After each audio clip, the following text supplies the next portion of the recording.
केन्द्रापड़ा दे जाइथिबा Paradip Haridaspur rail line कार्यक्षम हेबा पछरे काहार अवदान बेसी ताकु नै केन्द्रापड़ा जिल्ला रे तेजिछि राजनीति। रेल लाइन निर्माण पछरे वर्तमान केन्द्रापड़ा बीजेपी सांसद प्रार्थी बैजयंत पंडांकर बिंदु विस्तक भी अवदान नथिबा महाकालपड़ा बीजेडी विधायक प्रार्थी अतनु सब्यसाची नायक गणमाध्यम रे देथिबा मंतव्य को नै घेरिछि केन्द्रापड़ा जिला बीजेपी। आज सांबादिक सम्मेलन करी जिला बीजेपी सभापति किशोर पंडा और जिला बीजेपी उपसभापति संजय रथ सीधासलख अतनु निशाना करिसेंति। केन्द्रापड़ा जिलावासी रेलपथ स्वप्न साकार करिबारे पूर्वतन सांसद बैजयंत पंडांकर अवदान बिंदु नुहे सिंधु परी 1999 मसीहारे एहार भित्तिप्रस्तर स्थापन होइतिले भी ए प्रकल्प दीर्घ दिन धरी सुप्त अवस्था पड़ी रहिथिला। केन्द्रापड़ारू सांसद हेबा परे बैजयंत पंडा एहार कार्यक्षम पई शह शह थर ईस्ट कोस्ट रेलवे अधिकारी रेल मंत्री और जमी अधिग्रहण अफिसर सह बैठक करी एही प्रकल्प को अर्थ मंजूरी ठारू शेष हेबा पर्यंत उद्यम चलाइथिले। एमितिकी सांसद नथिबा समय रे भी बैजयंतकर उद्यम जारी रहिथिला, जहार विस्तृत फोटो और तथ्य मध्य सांबादिक सम्मेलन रे दुहे उपस्थापन करथिले। तेबे एही रेल प्रकल्प पई जमी मागणारे राज्य सरकार जोगाई देथिबा नै अतनुଙ୍କ मंतव्यर कड़ा जवाब रखी जिला बीजेपी उपसभापति कहिसंती जे जेउ 5 एकर जमी पई प्रकल्प आगे पारुनथिला सेथिपई 2009 मसीहारे 42 कोटी टंकार क्षतिपूरण चाषींकु प्रदान करा जायछि। तेणु अतनु सब्यसाची लोकंकु विभ्रांतिकर तथ्य देउछंती, जहार जवाब केन्द्रापड़ावासी एथर निर्वाचन रे निश्चय देबे। तेज केन्द्रापड़ा रे बीजेपी रो अभियोग नहीं अतनु सब्यसाची प्रतिक्रिया मिल पारिना।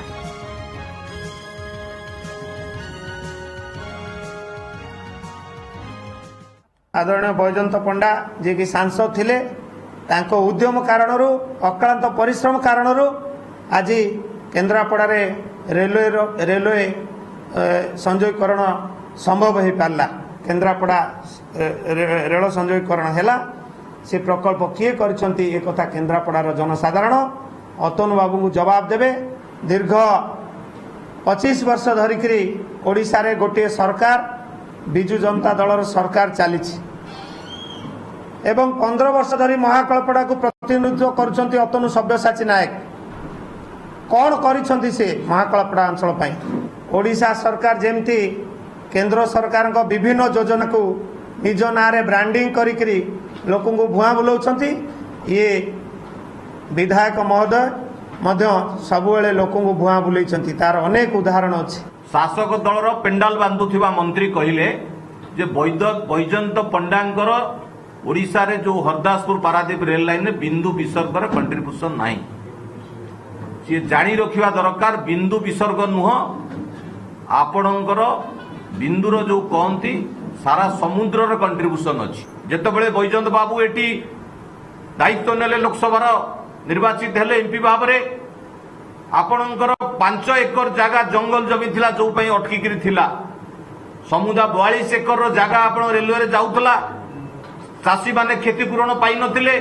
जो कथा बाबू कहिसंती पेंडाल बंधा मंत्री जे मागणारे जमी दिया जाइछि। 2009 रे आपणकर जमीर चाषी केमती क्षतिपूरण पाइबे ऑन रेकर्ड 42 कोटी टकार क्षतिपूरण दिया जाइछि। सांसद गला परे मध्य 1924 सी विभिन्न समय रे कार्यक्रम कले। केन्द्रापड़ा जो हरदासपुर पारादीप रेल लाइन चलिला एवं यशस्वी प्रधानमंत्री अश्विनी वैष्णव एवं बैजयंत पंडा उद्यम रे जो माने कहउथले जे पैसेंजर ट्रेन चलिबो नाही, पैसेंजर ट्रेन किसी दिन चली। केन्द्रापड़ार अलग जगह को केमिति रेलवे संप्रसारित हेबो तांकर मानस पत्र रही।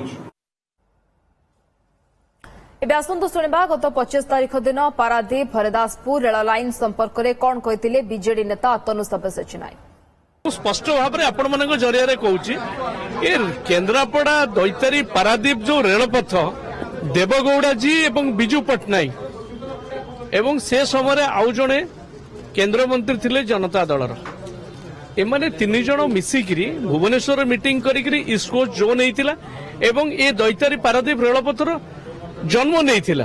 परवर्ती पर्यायर नवीन बाबू ये कार्य को त्वरान्वित करिसेंती। आम जगह जाइछि, जमी जाइछि, किभली भाव में स्पीड अप हम सबू रिव्यू मीटिंग होइछि, फ्री लैंड दिया होइछि। तेणु जी बर्तमान बाबा नवाई चाहूँगी कहते मुझे रेल लाइन करदेली से दस्तावेज देखु से फलक आज भी अच्छी हलदियागड़ा पाखे बीजेपी दलर जी प्रार्थी होइचंती सांसद प्रार्थी होइचंती से बाहा नवा चाहूंट जे रेल लाइन करदेले बोली